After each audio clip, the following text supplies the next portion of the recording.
Hi there guys, in today's video we're going to be looking at adjusting our image to get some better contrast for the CMY. But before that, let's have a quick intro first.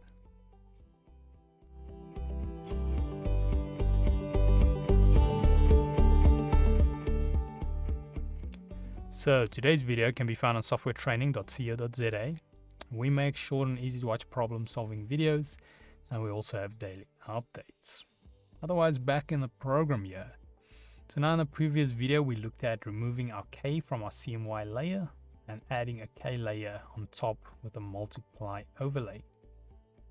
So now today we're going to be looking at adjusting the contrast so we can get a bit more clarity without having our K. So what I'm going to do is, with our bottom layer selected, we can take three approaches. We've got the basic brightness, we've got levels, and we've got curves. Now, depending on the workflow you like to use or familiar with, it might vary. So I'm just going to quickly run through all three of them so we can have a quick overview of that, and so we can see how to go about it. So what we can do is, with your layer selected, you'll see we've got this little icon here at the bottom for creating new adjustment, fill adjustment layer. So it's basically like a black and white little circle. I'm going to click that, and then the first option we have here is brightness and contrast. Like I mentioned, it is important to make sure your bottom layer is selected. And then here under the properties, you'll see we have brightness and contrast. So now you can simply up the brightness if you want, or lower it, and then use the contrast button to create a little bit more contrast if that's what you're going for. And then you can use this little eye next to it to preview it with it or without it. And then you can see if you actually like the changes. I'm just going to remove that one. Let's look at the next one. Click on the same little button. Now we're going to go to levels. Now with the levels, we have this little sliders where we can choose where's the black come in, and same with the white, so we can drop those ones a bit, and then we can use this middle slider to fine tune exactly where we want the level to be. Likewise, you can bring that in and out. So you can see we have quite a bit more contrast there without actually dropping the blacks and so forth. Going to remove that one, and we look at the last one, which is the actual curves. It's the one I use often, but you might find the levels or so forth a little bit easier. I'm just going to scale this up a bit so we can see it a bit better.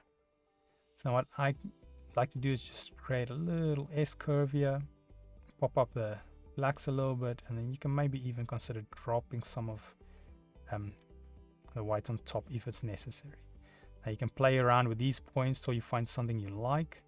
Now obviously you don't want to bring too much of the blemishes through so it doesn't become a muddy image.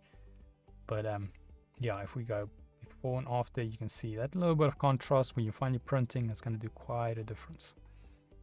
So I'm going to leave it on that one. So we have a nice little,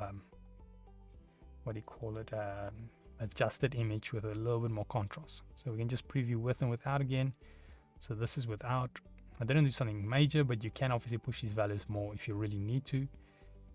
Sometimes subtle goes a long way. So, and then if I put this back, you can see we have some more contrast. So it just makes the whole image a little bit easier to read, seeing that we don't have black anymore in the image.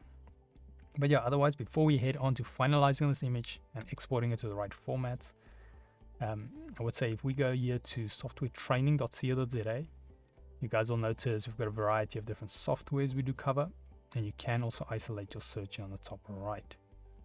But if you do not, however, find the training videos you're looking for, just simply go here, request a training video, fill in the mini form, and then we'll do our best to try and make that for you. But otherwise, thanks guys for watching, and cheers.